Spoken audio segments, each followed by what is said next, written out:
Indian navy 26 अगस्त को उदयगिरी और हिमगिरी को एक साथ नौसेना में शामिल करने की तैयारी कर रही है। यह पहली बार है जब दो प्रतिष्ठित भारतीय शिपयार्डों के दो प्रमुख सतही लड़ाकू जहाज़ों को एक ही समय में विशाखापट्टनम में नौसेना में शामिल किया जाएगा। ओपन एआई ने भारत में शिक्षकों छात्रों के लिए 5 लाख निःशुल्क चैट जीपीटी लाइसेंस और आईआईटी मद्रास को 4.5 करोड़ रुपए के अनुसंधान अनुदान की घोषणा की। मुजफ्फरपुर रक्षा निवासी रूबी कुमारी की नेपाल में हत्या कर 100 को सूटकेस में ठिकाने लगाने के मामले में पुलिस ने एक ई रिक्शा चालक को गिरफ्तार किया है। रूबी रक्षाबंधन में अपने भाइयों को राखी बांधने नेपाल गई थी और ब्यूटी पार्लर से निकलने के बाद लापता हो गई थी। उसका शव मुंडोला गेट पर सूटकेस में मिला था।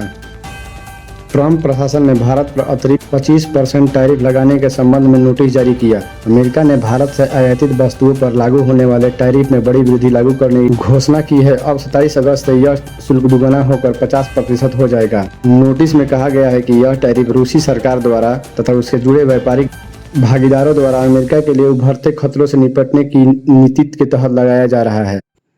जम्मू कश्मीर के डोडा में बादल फटने से 4 लोगों की मौत हो गई है। साथ ही 10 से अधिक घर तबाह हो गए हैं। बारिश के कारण जनजीवन अस्त व्यस्त हो गया है। लोगों को परेशानी का सामना करना पड़ रहा है। प्रशासन की ओर से बिन वजह घर से बाहर न निकलने की सलाह दी गई है। टोक्यो ओलंपिक की रजत पदक विजेता मीराबाई चानू ने अहमदाबाद में राष्ट्रमंडल भारोत्तोलन चैंपियन में कुल 193 किलोग्राम भार उठाकर स्वर्ण पदक जीता। आज सुबह फिजी के प्रधानमंत्री सीडी राबुका के साथ सार्थक चर्चा हुई। फिजी के साथ भारत के संबंध समय की कटौती पर खड़े उतरते हैं और तेजी से बढ़ रहे हैं। हमारी बातचीत इस बात पर केंद्रित रही है कि हमारी विकासात्मक साझेदारी को और मजबूत कैसे बनाया जाए। हमने स्वास्थ्य सेवा, कृषि, रक्षा, सुरक्षा और प्रौद्योगिकी जैसे क्षेत्रों में संबंध को मजबूत करने के उपायों पर चर्चा की है। भारत और फिजी के बीच सांस्कृतिक संबंध हमारे संबंधों का एक महत्वपूर्ण स्तंभ है और हम इन संबंधों को और मजबूत बनाने के लिए काम करेंगे। बीकानेर में वायुसेना प्रमुख air chief marshal Amarpreet Singh ने आज MiG-21 फाइटर विमान के साथ एक विशेष विदाई उड़ान भरी। भारतीय वायुसेना के MiG-21 बेड़े को 26 सितंबर 2025 के बाद आधिकारिक तौर पर ऑपरेशन रोल से हटा दिया जाएगा। सोवियत संघ द्वारा विकसित MiG-21 को भारत ने 1963 में अपनी वायुसेना में शामिल किया था। उस समय यह विमान सुपरसोनिक जेट तकनीकी का प्रतीक था और इसे वायुसेना की रीढ़ कहा जाता था। 1971 में भारत पाक युद्ध में MiG-21 ने अहम भूमिका निभाई और कई निर्णायक हवाई लड़ाइयों में भारतीय वायुसेना को बढ़त दिलाई। आज से भारत में बने इलेक्ट्रिक व्हीकल 100 देशों को एक्सपोर्ट किए जाएंगे। साथ ही आज हाइब्रिड बैटरी इलेक्ट्रोड मैन्युफैक्चरिंग भी स्टार्ट हो रही है। आज का दिन भारत और जापान की फ्रेंडशिप को भी नया आयाम दे रहा है। गुजरात में प्रधानमंत्री नरेंद्र मोदी ने इस बात की संबोधन किया। BCPL ने आंध्र प्रदेश में एक नई ग्रीनफील्ड तेल रिफाइनरी और पेट्रोकेमिकल्स कॉम्प्लेक्स स्थापित करने के लिए 95,000 करोड़ रुपए तक की निवेश करने की घोषणा बनाई है। मणिपुर के राज्यपाल अजय कुमार भल्ला ने नागालैंड के 22वें राज्यपाल के रूप में शपथ ली। शपथ राजभवन कोहिमा में गुवाहाटी हाईकोर्ट के मुख्य न्यायाधीश जस्टिस आशुतोष कुमार ने दिलाई। जैसलमेर में मिला मगरमच्छ जैसा जीव का फॉसिल। वैज्ञानिकों ने जैसलमेर में 20 करोड़ साल पुराना जीवाश्म खोज निकाला है। यह एक फाइटोसौर का जीवाश्म है जो जुरासिक काल में नदियों के किनारे रहते थे। जैसलमेर में पहले भी डायनासोर के अंडे और पदचिन्ह मिल चुके हैं। दिल्ली हाईकोर्ट ने सोमवार को फैसला सुनाते हुए कहा कि दिल्ली यूनिवर्सिटी प्रधानमंत्री नरेंद्र मोदी की ग्रेजुएशन की डिग्री का विवरण पब्लिश करने की बाध्य नहीं है। अदालत ने केंद्रीय सूचना आयुक्त के डिग्री जारी करने के आदेश को खारिज कर दिया। साल 2016 में केंद्रीय सूचना आयोग ने 1978 में BA का एग्जाम पास करने वाले सभी छात्रों के रिकॉर्ड की जांच की अनुमति दी थी और कहा जाता है कि उस वक्त प्रधानमंत्री नरेंद्र मोदी ने यह एग्जाम पास किया था। दिल्ली विश्वविद्यालय ने CIC के इस आदेश को चुनौती दी थी जिस पर जनवरी 2017 में पहली सुनवाई के दिन रोक लगा दी गई थी। माननीय प्रधानमंत्री श्री नरेंद्र मोदी ने वीडियो कॉन्फ्रेंसिंग के जरिए कड़ी स्टेशन से कोटसर रोड साबरमती यात्री ट्रेन सेवा बेजराजी से कार लोडेड मालगाड़ी को हरी झंडी दिखाकर रवाना किया। SSC परीक्षाओं पर SSC के चेयरमैन S गोपाल कृष्णन ने कहा, मैं छात्रों से बस यही कहूंगा कि परीक्षा निष्पक्ष और पारदर्शी होनी चाहिए। कदाचार बचने के लिए हम ये बदलाव लागू कर रहे हैं। परीक्षा आयोजित करना हमारी SSC की जिम्मेवारी है। इसमें 4 एजेंसियां शामिल है, हर एक अहम भूमिका निभा रही है। अगर किसी एजेंसी में कोई कमी पाई जाती है तो हम उसके खिलाफ कार्रवाई करेंगे। हमें कुछ शिकायतें भी मिली है जिसमें यह कहा गया है कि एजेंसी की संलिप्तता के कारण प्रश्न गलत थे। हालांकि यह सही नहीं है क्योंकि प्रश्न अलग अलग स्रोतों से आते हैं। मुझे विश्वास है कि भविष्य में परीक्षा सुचारू रूप से आयोजित की जाएगी। ओपन एआई और आईआईटी मद्रास की साझेदारी भारत में शिक्षा के लिए नई पहल। आर्टिफिशियल इंटेलिजेंस बनाने वाली कंपनी ओपन एआई ने भारत में बड़ा कदम उठाया है। कंपनी ने अपनी भारत प्रथम पहल के तहत देश के शिक्षकों और छात्रों को एआई की ताकत से रूबरू कराने के लिए आईआईटी मद्रास के साथ हाथ मिलाया है। इस साझेदारी के तहत ओपन एआई ने आईआईटी मद्रास को $5 लाख करीब 4 करोड़ की फंडिंग दी है। इस राशि का इस्तेमाल शिक्षा के क्षेत्र में एआई आधारित रिसर्च के लिए किया जाएगा। रिसर्च का मकसद यह पता लगाना है कि कैसे एआई की मदद से बच्चों की पढ़ाई को और आसान, मजेदार और असरदार बनाया जा सकता है। ओपन एआई शिक्षकों को एआई टूल जैसे ट्रेनिंग उपलब्ध कराई जाएगी ताकि वे अपने पढ़ाने के तरीका में सुधार सके और कंपनी का कहना है कि रिसर्च से निकले नतीजे सभी के साथ साझा किए जाएंगे। खास बात यह है कि दुनिया में ChatGPT सबसे ज्यादा इस्तेमाल भारत में हो रहा है। इसी को देखते हुए कंपनी ने भारत को अपने लिए महत्वपूर्ण बाजार माना है। ओपन एआई जल्द ही दिल्ली में अपना भारतीय ऑफिस खोलने की तैयारी में है। वही कंपनी के सीईओ सैम अल्टमैन अगले महीने भारत के दौरे पर आएंगे। इस मिशन को सफल बनाने के लिए ओपन एआई ने राघव गुप्ता को भारत और एशिया प्रशांत क्षेत्र के एजुकेशन हेड नियुक्त किया है। एनएसयूआई कर्मचारियों को बीजेपी समर्थक ने दौड़ा कर पीटा। पटना में केंद्रीय मंत्री धर्मेंद्र प्रधान के विरोध करने पहुंचे थे, घसीट कर मारा। पटना में मंगलवार केंद्रीय शिक्षा मंत्री धर्मेंद्र प्रधान को विरोध करने पहुंचे एनएसयूआई कार्यकर्ताओं को बीजेपी समर्थक ने जमकर पीटा। इसका वीडियो भी सामने आया है।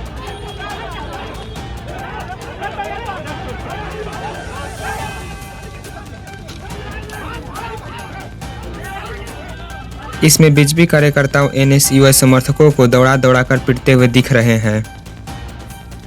गेट बंद मिला तो जमीन पर बैठकर पढ़ने लगे बच्चे, बीएसए ने कही कार्रवाई की बात। झांसी के बमौर ब्लॉक के घरनौरा प्राथमिक विद्यालय में गुरुवार को लापरवाही का बड़ा मामला सामने आया। सुबह जब बच्चे स्कूल पहुंचे तो गेट बंद मिला। शिक्षक शिक्षिकाओं के समय से न आने पर बच्चों गेट के बाहर ही जमीन पर बैठकर पढ़ाई करने लगे। बच्चों का यह वीडियो सोशल मीडिया पर वायरल होते ही शिक्षा विभाग हरकत में आया। बेसिक शिक्षा अधिकारी ने मामले को गंभीरता से लेते हुए जिम्मेदार शिक्षकों को स्पष्टीकरण मांगा है। उन्होंने कहा है कि इस तरह के लापरवाही बर्दाश्त नहीं किए जाएंगे और दोषियों को कड़ी कार्रवाई होगी। ग्रामीण का कहना है कि यह आए दिन स्कूलों के शिक्षकों का लापरवाही देखने को मिलती है, जिससे बच्चों की पढ़ाई प्रभावित हो रही है। वहीं विभाग का दावा है कि अब ऐसी घटनाओं पर सख्त से रोक लगाई जाएगी।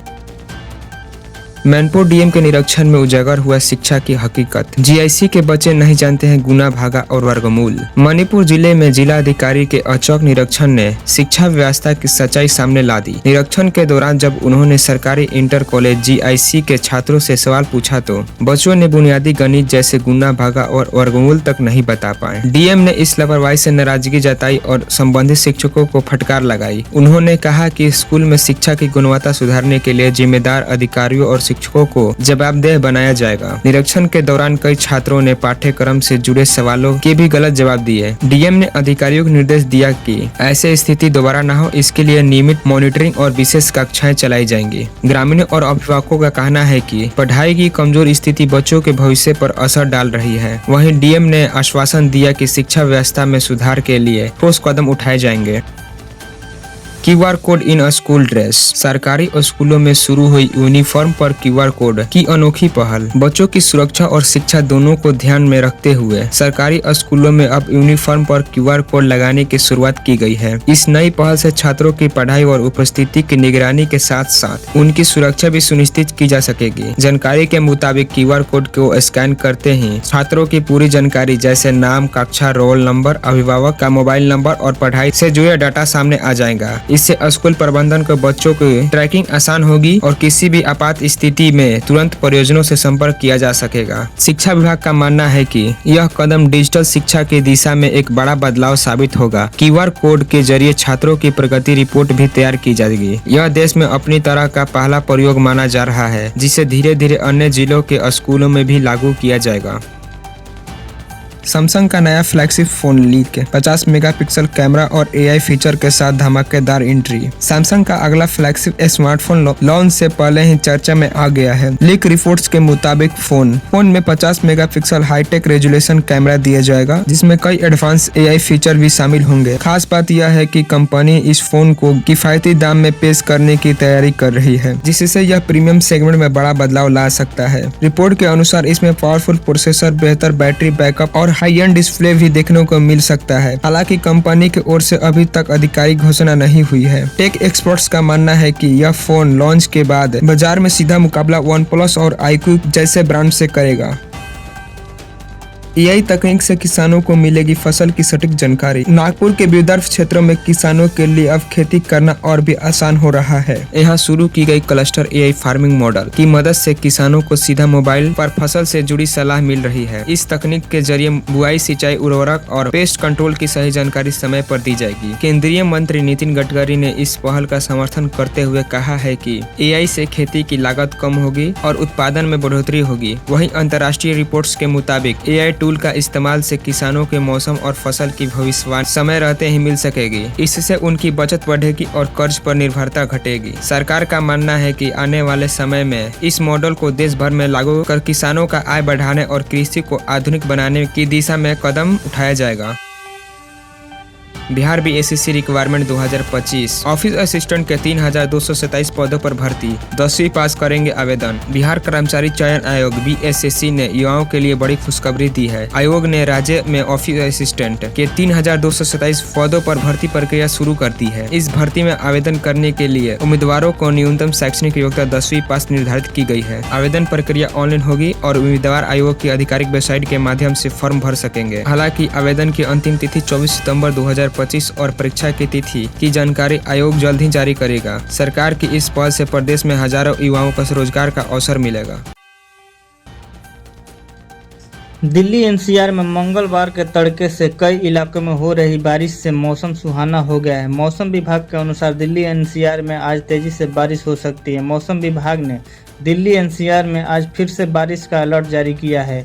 IMD के मुताबिक 27 अगस्त से लेकर 30 अगस्त तक हल्की से मध्यम बारिश हो सकती है। वहीं पहाड़ी राज्य उत्तराखंड और हिमाचल प्रदेश से लेकर मैदानी क्षेत्र उत्तर प्रदेश, बिहार और राजस्थान में लगातार हो रही बारिश से जीवन अस्त व्यस्त हो गया है। देश के अलग अलग हिस्सों में बारिश का दौर जारी है, लेकिन बारिश के कारण लोगों का जीवन भी बहुत प्रभावित हो रहा है। बारिश के कारण कई प्रमुख नदियां खतरे के निशान से ऊपर बह रही है, जिस वजह से यूपी, बिहार, असम और राज्यों के निचले इलाकों में बाढ़ से जूझ रहे हैं। बारिश के कारण दिल्ली, मुंबई और बेंगलुरु जैसे जल भराव होने के कारण यातायात भी काफी प्रभावित हो रहा है।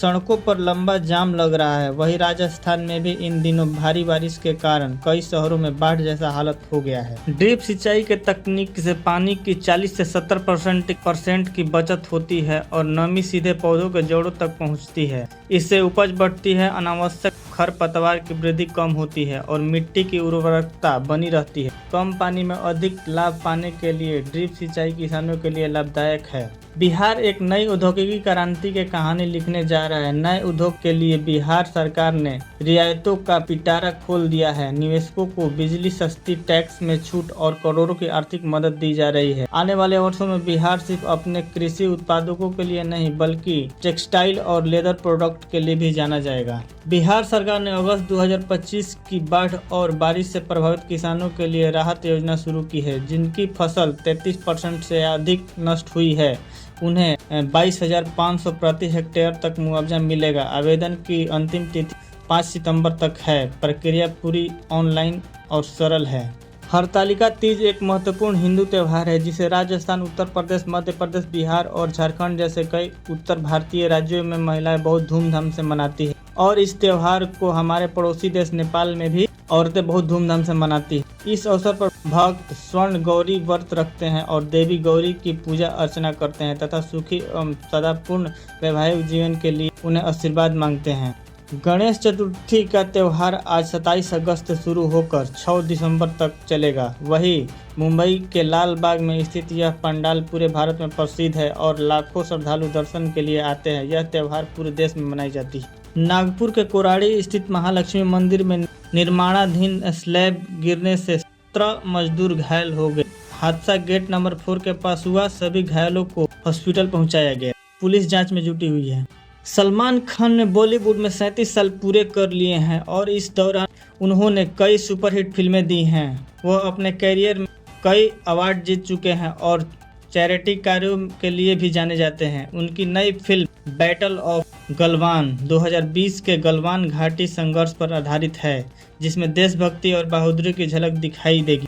भारत की सबसे बड़ी कार निर्माता कंपनी मारुति सुजुकी ने अपनी पहली बॉर्न इलेक्ट्रिक एसयूवी के उत्पादन की शुरुआत गुजरात के हंसलपुर प्लांट से कर दी है। इस मौके पर प्रधानमंत्री नरेंद्र मोदी, गुजरात के मुख्यमंत्री भूपेंद्र पटेल और जापान के राजदूत केइची ओन मौजूद रहे हैं। कंपनी की इस इलेक्ट्रिक एक्सयूवी को ई विटारा नाम दिया गया है, जिससे भारत में लॉन्च करने के साथ साथ 100 से ज्यादा देशों में एक्सपोर्ट भी किया जाएगा। भारत के कट्टर दुश्मन पाकिस्तान पर विश्व बैंक मेहरबान। विश्व बैंक ने पाकिस्तान के पंजाब प्रांत में शिक्षा सुधार के लिए 47.9 मिलियन डॉलर यानी कि 1,33,402 करोड़ रुपए की अनुदान राशि मंजूरी की है। इस परियोजना का लक्ष्य 40 लाख बच्चों को स्कूल से जोड़ना है, जिसमें 80,000 अब तक स्कूल जाने वाले बच्चे भी शामिल हैं। इससे शिक्षकों, अभिभावकों और दिव्यांग बच्चों को भी लाभ मिलेगा। विश्व बैंक का यह कदम पाकिस्तान की शिक्षा असमानता को कम करना और प्राथमिक शिक्षा को सशक्त बनाने की दिशा में अहम माना जा रहा है। मार्केट कैप के हिसाब से HDFC बैंक भारत का सबसे बड़ा प्राइवेट बैंक है। कल यानी मंगलवार को यह स्टॉक शेयर बाजारों में 62% सस्ता दिखाई दे रहा था। एक नज़र इंडिया के शेयर मार्केट पर। कारोबार के अंत में सेंसेक्स 849.37 यानी कि 1.04% की गिरावट के साथ 80,786 के स्तर पर बंद हुआ। वहीं निफ्टी 255.70 यानी कि 1.02% की गिरावट के साथ 24,712 के स्तर पर बंद हुआ।